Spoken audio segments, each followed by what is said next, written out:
Mike Watt is an American bassist, singer, and songwriter, probably best known as a founder member and bassist for the Minutemen. He has released 7 solo albums, the first in 1995. He has also been on albums by the Minutemen, Firehose, DOS, Criminy, The Stooges, Unknown Instructors, Flawed by Four, Off With Their Heads, Steve Mackay, The Hand to Man Band, Anywhere, Mike Watt and the Missing Men, Il Sogno del Mariniero, Suds, Brother Sister's Daughter, Mike Watt and the Second Men, Big Walnuts, Yonder, Hidden Rifles, Afternoon Freak, Tone Scientist, Jumpstart, Plowhearts, Fitted, MSSV, Round Eye, Three a Layer Cake, and that's not counting guest appearances. Hi, my name's Dan, and this is a review of Contemplating the Engine Room, which is an album by Mike Watt, released in 1997. It was his second solo album, and it's my first encounter with this album, and I think with him as an artist, but I might have heard him play given the number of things he's been involved with. So this is a request review requested by a user called Steve Kimball 2493.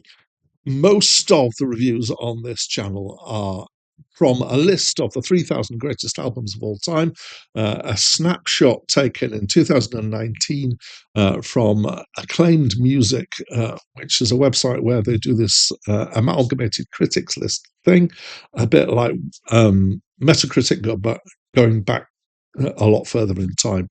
Occasionally, so I'm working my way through that. Sorry, I've started at number 3,000. I'm working my way up, hoping that one day I might eventually get to number 1.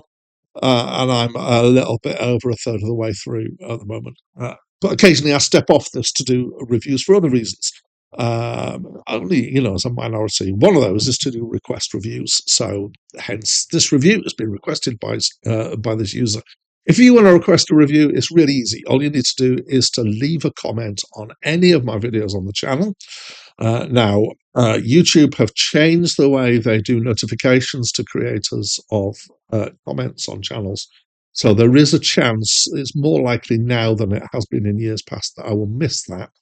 So if I haven't responded in a couple of days, just leave another comment. I won't be offended. I won't say you're liking me.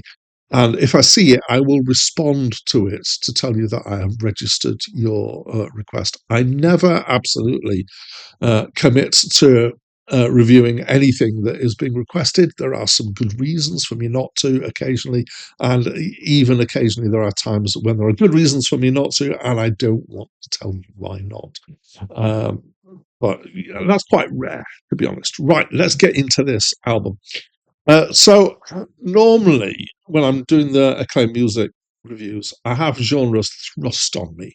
And that's because Acclaimed Music tells you what genre they think it is. Also, Wikipedia pages tell me what that genre they think an album is. On this occasion, I think the Wikipedia says punk, but I'm going to invent the term Navy punk for this because it's thematic and kind of occasionally punky. So apparently it's regarded as being a punk song cycle. And to my mind, I would say eases back somewhat from the punk roots of Mike Watt. So some of the tracks are fast and thrashy. One of them is almost noise, but most of them are more measured and slow and fairly quiet. There reminds me more actually of modern singer-songwriter stuff. I'm going to mention Bill Callahan and people like that. But it does have some of the sonic instrument sounds that probably have come through from punk predominantly. So we've got bass guitar and drums here. There are other things going on as well, but mostly it's those three. And these are the band has been named the Black Gang Crew, which is a reference to engine room in naval ships being called the engine room crew being called the Black Gang. The guitarist is Nels Klein from Wilco, and the drummer is a guy who's not from a band that I knew of. The bass here is a particular feature. So Mike Watt is a bassist. He even sings at one point about being a bassist. It's quite a talky, kind of twangy bass. which is a sound that definitely I would say comes through from some of the punk stuff. And the kind of the central musical hooks, almost entirely bass hooks that are being used here. It's actually musically unusual, so the dynamic is odd, with the bass being quite central, and the drums are, with that mostly, and they form the kind of the core of it, but not always. The drums aren't always there. And then the guitar is related, but provides more ornamentation rather than kind of core stuff, and often quite kind of fast and frantic in that. So, in some ways, it kind of reminded me of cowpunk, especially the guitar sound, but it's not country. It's got a very American feel to it, particularly in the singing, and it's all about the Navy. So musically, maybe I would say it kind of relates a little bit to shanties, crossed with something like small, crossed with some punk elements. I quite enjoyed it. It does quite a lot of using themes, reusing them, bringing them back. It ties together well as an album. Some of the tracks are interspersed with ship-like sounds and bells and machines and things like that. His singing, again, occasionally it's kind of loud and shouty and punky, but more often it's quite mellowed and, again, reminiscent of modern singer-songwriters. So it's kind of close mic'd and low key to a large extent. The subject matter is very much contemplating the naval. There's a huge Navy metaphor going on here, all about ships and engine rooms. So, not ships, tall ships with sails and the past. This is ships, modern day ish, and these kind of things. It actually apparently tells the stories of three sailors or seamen, one of whom is himself, Mike Watt.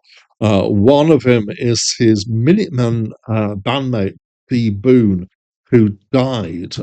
This album is an outworking of his feelings towards D. Boone for his deceased bandmate. But then the whole thing uses this naval culture metaphor setting or something, which Mike had absorbed from his dad, who was a seaman. So I found it interesting and unusual, both lyrically and musically. It was something that it was something a little bit different and quite engaging. I would say it's more of a curiosity than a classic kind of wide appeal album, but I'm glad to have had a reason to listen to this and to encounter it. Did I enjoy it? Yes, I did. And I do like a good bit of bass as a bassist, and so this has some nice bass work in it. It's unusual to hear an album that is so focused on the bass. So yeah, all right. So a decent kind of thumbs up. Not yes, it's genius, but yeah, this is all right. So that's what I think of this album. But I'd love to know what you, the viewer, think of this album. So please do let me know by leaving me a comment in the comments section. I read comments. I try not to miss them. And I'm very interested in what other people have to say, because I'm just one person with one opinion, and I'd love to broaden it out. But that's it from me for now. A drowning man can pull you under along with him. No thought